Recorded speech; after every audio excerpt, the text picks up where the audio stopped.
2000s emo just feels perfect for the holiday season. You have countless bands who took influence from horror imagery, horror movies, horror literature, from My Chemical Romance to Aiden to Motionless in White. There's no end to the amount of bands that would just fit perfectly in the spooky season. But what about other bands? What about the bands that weren't necessarily influenced by horror like those other bands I mentioned? But they still have Halloween songs. Blink-182 has the Nightmare Before Christmas influenced I Miss You. Yeah, I know that's not really a Halloween song, but come on. Fall Out Boy has their cover of What's This from the Nightmare Before Christmas soundtrack. What's this? What's this? There's color everywhere. What's this? And Plain White T's have a cover of Pet Sematary from the movie Frankenweenie. I don't wanna be buried in a pet cemetery. But there's one band that I think has one of the greatest Halloween songs of all time. And hardly anybody talks about it. That band is Panic at the Disco. And that song is It's Almost Halloween. Hello and welcome back to another video. If you're new here, I'm Trevor and I am eternally uncool. I make videos about music, music culture, and anything that interests me. But mostly music right now. So if that sounds like something you'd be into, then I highly recommend subscribing to the channel and watching the rest of this video.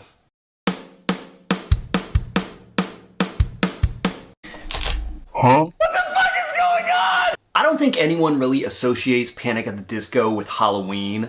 Apart from the costumes and the makeup early on in their career, they don't really have a lot to do with the spooky season. I mean, sure, they've covered This Is Halloween from the Nightmare Before Christmas soundtrack. You know, that seems to be a thing with a lot of emo bands. They just fucking love that movie. I think about this every day. I think about this all night long. And they've had some horror-inspired imagery in music videos like The Emperor's New Clothes. And songs like the Ballad of Mona Lisa are kind of spooky-ish. But I doubt that anyone holds them in the same kind of Halloween-y regards as bands like My Chemical Romance or Ice Nine Kills. But they do have one song that I think defines the Halloween season for a lot of fans of 2000s emo. What I want to do today is take a look at Panic at the Disco's underrated Halloween classic. I'm going to look at where the band was when they made it, why they made it, the sound, the video, why I think it's important, yada yada yada, you know how this goes. I just like to yap, I like to talk. With all that being said, grab a drink, grab a snack, get comfortable, and let's get into the video.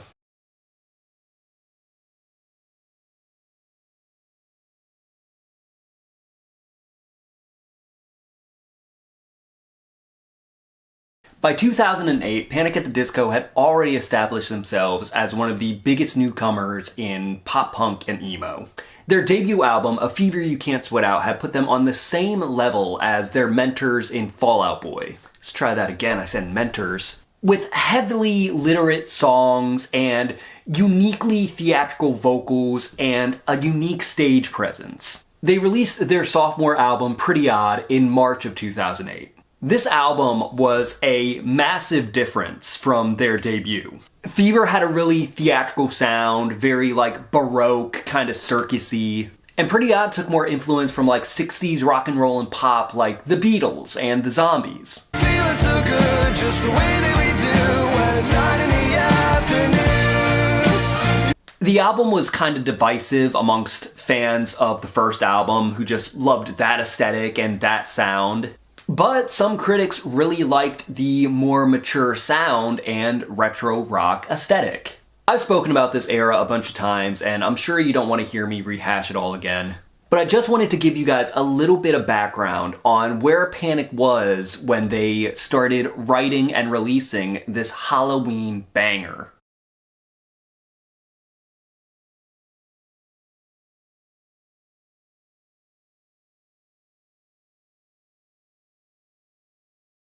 Between the release of the singles That Green Gentleman and Northern Downpour, Panic wanted to do something different. According to drummer and co-founder Spencer Smith, the band wanted to do something less orchestrated than what was on the album. They wanted to do something that was just fun. And what's more fun than Halloween? Spencer said, "It was our version of doing a Christmas song. Halloween definitely fit Panic better at the time, and with Halloween, you don't have to compete with Mariah Carey and Josh Groban." Also around this time, Ryan Ross wanted to do more singing. He provided a lot of backing vocals on Fever, but on Pretty Odd, he features a lot more in leads on certain songs. The men all played along to marching drums, and boy did they have fun behind the scene. However, he still kind of played second fiddle to frontman Brendan Urie. Which, I mean, if you're a singer in a band and your competition is Brendan Urie, like... What are you gonna do? The song definitely sounds like a lot of what's on Pretty Odd and From the Young Veins. It's got that classic 60s rock and roll vibe, although this sounds closer to bands like The Zombies or The Seeds than it does to like The Beatles. It definitely sounds more like garage rock and raw. And I love the music video for this song. It just encapsulates the timeless feeling of Halloween. The band performing in the woods with like leaves on the ground around them. They're all wearing like these cheap costumes. The performance in the woods is intercut with a Halloween party, which I just think is like real wholesome, just Halloween party vibes. Apparently for the video, the band just went to a local party city and just picked out whatever costumes they could. Which I think is funny because Panic at the Disco is known for just like these elaborate costumes or just like really like cool, nice style. Like you could have had a costume designer come out and just like come up with something. Not to say that the costumes detract from the video in any way. I love the way they look. Very timeless, very classic. Like, come on.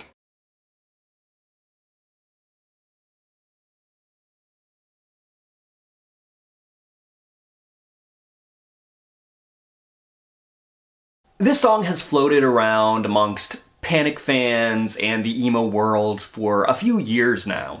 If you're a Panic at the Disco fan, you probably know this song already. You probably love this song, despite whether or not it's October. It's just a nice little blast of Halloweeny goodness.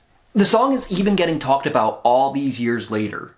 In 2019, Rock Sound said, "Over the past 11 years, It's Almost Halloween has transcended its cultural bounds and become a scene staple, a cult classic, the likes of which we haven't seen since." And they're kind of right. We haven't seen a song like this from any emo or pop punk band in years. While bands like Ice Nine Kills make their image and aesthetic all about like horror and Halloween, it doesn't feel as special as a band like Panic making a song like It's Almost Halloween.